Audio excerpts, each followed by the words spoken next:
नमस्कार साथियों, स्वागत है आपका आपके अपने YouTube चैनल कृषि फॉरएवर में। अनियमित कर्मचारियों से संबंधित दो महत्वपूर्ण अपडेट लेकर आप सभी के समक्ष उपस्थित हुआ हूं। पूरी जानकारी आपको दूंगा, वीडियो में अंत तक बने रहिए। और अगर आपने अभी तक चैनल को सब्सक्राइब नहीं किया है तो चैनल को सब्सक्राइब कर लीजिए, बेल आइकन को प्रेस कर दीजिए ताकि जो भी वीडियो बनाता हूँ उसका नोटिफिकेशन सबसे पहले आपको मिल जाए। पहली जो जानकारी निकल कर आ रही है, छत्तीसगढ़ संयुक्त नियमित कर्मचारी महासंघ के द्वारा दिनांक 13/12/2022 की डेट में यह पत्र जारी किया गया है। प्रति है अपर मुख्य सचिव छत्तीसगढ़ शासन, माननीय मुख्यमंत्री सचिवालय, नया रायपुर, अटल नगर। विषय है छत्तीसगढ़ के लगभग 10,900 ग्राम पंचायत भृत्य को न्यूनतम कलेक्टर दर प्रदाय करने बाबत। तो छत्तीसगढ़ में जो पंचायतों में भृत्य कार्यरत हैं, इनके संबंध में यह पत्र जारी किया गया है। न्यूनतम वेतन इनको कम से कम कलेक्टर दर पर वेतन देने के संबंध में पत्र जारी किया गया है। छत्तीसगढ़ के ग्राम पंचायतों में जो भृत्य कार्यरत हैं, इनको अलग अलग वेतनमान दिया जाता है। कई पंचायतों में 1,000 रुपये दिया जाता है, कहीं पर 2,000 रुपये दिया जाता है, कहीं पर 5,000 रुपये दिया जाता है। इनके वेतन में एक रूपता नहीं है। इसी संबंध में यह पत्र जारी किया गया है कि एक रूपता लाते हुए जो पंचायत भृत्य हैं, इनको एक रूपता से वेतन दिया जाए, कम से कम कलेक्टर दर पर इनको वेतन का भुगतान किया जाए। महोदय जी, विषय अंतर्गत निवेदन है कि छत्तीसगढ़ में प्रदेश के लगभग 10,900 ग्राम पंचायत में भृत्य के पद पर लगातार कार्यरत हैं। ये 20 से 25 वर्षों से कार्य कर रहे हैं, कईयों का इससे भी अधिक हो गया होगा।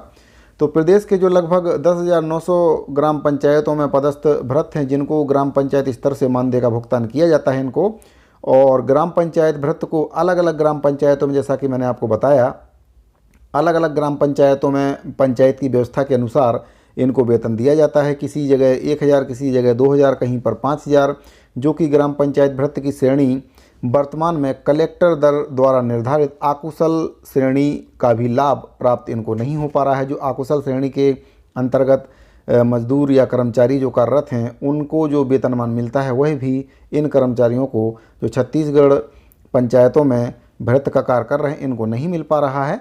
उसी के संबंध में यह पत्र प्रेषित किया गया है और निवेदन किया गया है कि वेतन में एकरूपता लाई जाए और कम से कम कलेक्टर दर पर इनको वेतन दिया जाए। किंतु दूसरे तरफ शासन के विभिन्न विभागों में कार्य करने वाले भृत्य, जो कि समस्त जिला में निर्धारित वर्तमान कलेक्टर दर 9,700 प्रति माह के हिसाब से इनको मानदेय के रूप में इनको दिया जाता है। तो बाकी विभागों में जो शासन के कार्यरत हैं, इनको वेतन के रूप में जो मानदेय दिया जाता है वह 9,700 रुपये दिया जाता है, कम से कम मानदेय। तो वह भी भृत्य के पद पर कार्यरत हैं, और जो पंचायतों में भृत्य का कार्य कर रहे हैं वो भी भृत्य के पद पर ही कार्यरत हैं, लेकिन उनको वेतन इतना कम है। और दूसरी तरफ विभागों में जो कार्यरत कर्मचारी हैं भृत्य के, उनको कलेक्टर दर पर कम से कम मानदेय उनको दिया जाता है। जो पारिश्रमिक उनका होता है आकुशल का, 9,700 रुपये उनको दिया जाता है। तो यह एक गंभीर विषय भी है और प्रदेश के लगभग 10,900 ग्राम पंचायत भृत्य के साथ अन्याय भी है, आर्थिक शोषण भी है। तो यह एक सही बात भी है कि इतना एक समान पद पर कार्य करते हुए भी इनको 1,000, 2,000 रुपये और बाकी जगह 9,700 रुपये कलेक्टर दर पर वेतन दिया जा रहा है। तो इसके संबंध में पत्र प्रेषित किया गया है। भूपेंद्र साहू कार्यकारी प्रदेश अध्यक्ष हैं, छत्तीसगढ़ अनियमित कर्मचारी महासंघ, इनके द्वारा यह पत्र जारी किया गया है। दूसरा जो जानकारी निकल कर आ रहा है, छत्तीसगढ़ सर्व विभागीय संविदा कर्मचारी महासंघ के द्वारा यह पत्र जारी किया गया है और इनके द्वारा इस पत्र के माध्यम से अनियमित संविदा एवं दैनिक वेतनभोगी कर्मचारियों के नियमितीकरण के संबंध में, और जो शासन के द्वारा अभी हाल ही में जानकारी दी गई थी कि 45,000 अनियमित एवं संविदा कर्मचारियों को नियमितीकरण किया जाएगा, उसी के संबंध में यह पत्र जारी किया गया है। इसका विषय है आपका संविदा अनियमित कर्मचारियों के नियमितीकरण के संबंध में। विषय अंतर्गत लेख है कि जन घोषणा पत्र में शामिल होने के साथ साथ माननीय मुख्यमंत्री जी के निर्देशानुसार एक समिति का गठन किया गया था। प्रमुख सचिव छत्तीसगढ़ शासन, वन, गृह तथा जेल विभाग की अध्यक्षता में कमेटी का गठन किया गया था। 16/8/2022 को समिति के द्वारा जो निर्णय लिया गया था उसके परिप्रेक्ष्य में अवर सचिव छत्तीसगढ़ शासन, सामान्य प्रशासन विभाग द्वारा एक पत्र जारी किया गया था दिनांक 13/9/2022 को। इसमें आपका अपर मुख्य सचिव, प्रमुख सचिव, सचिव विशेष सचिव, संयुक्त सचिव छत्तीसगढ़ शासन के समस्त विभागों से 5 बिंदुओं पर जानकारी मांगी गई थी।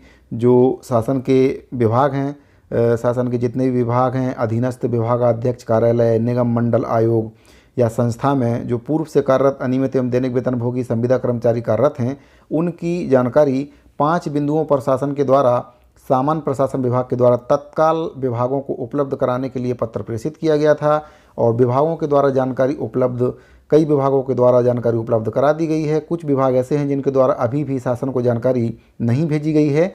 जो 5 बिंदुओं पर जानकारी शासन के द्वारा विभागों से मांगी गई थी, तो जानकारी मांगने के बाद अब शासन के जो गाइडलाइंस है उसके अनुसार शासन के द्वारा बताया गया था कि जल्द ही 45,000 कर्मचारियों को नियमितीकरण की सौगात दी जाएगी। इसके संबंध में दिशा निर्देश जारी कर दिए गए हैं, प्रक्रिया तेज कर दी गई है।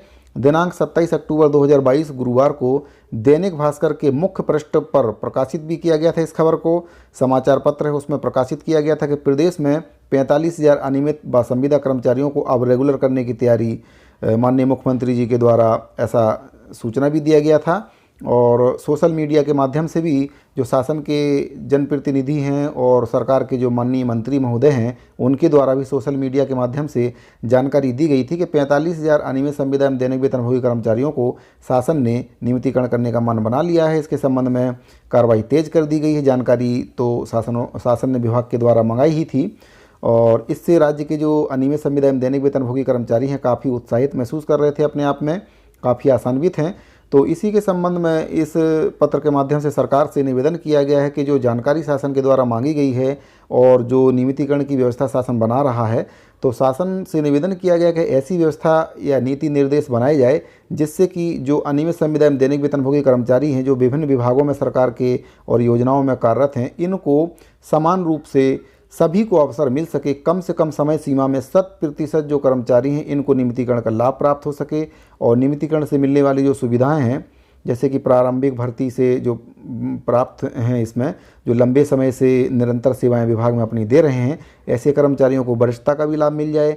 पेंशन की ग्रेजुटी और जो सेवा की निरंतरता है, नियमितीकरण है, सभी का लाभ कर्मचारियों को मिल जाए। कर्मचारियों की वरिष्ठता का भी लाभ इनको मिले। काफ़ी सालों से किसी का 10 साल, किसी का 15 साल, किसी का 20 साल भी विभाग में हो चुका है।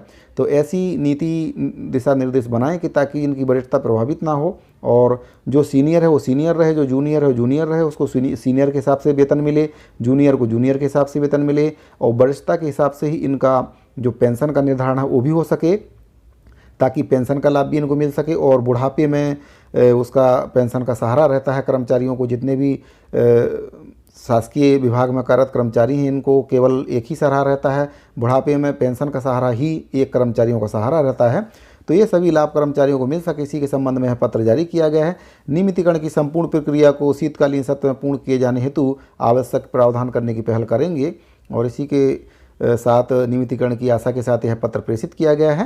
साथियों, अगर आपको वीडियो पसंद आया तो वीडियो को लाइक कर दीजिए, ज़्यादा से ज़्यादा अपने साथियों को शेयर कर दीजिए। मिलते हैं अगली वीडियो में एक नई जानकारी के साथ, तब तक के लिए धन्यवाद।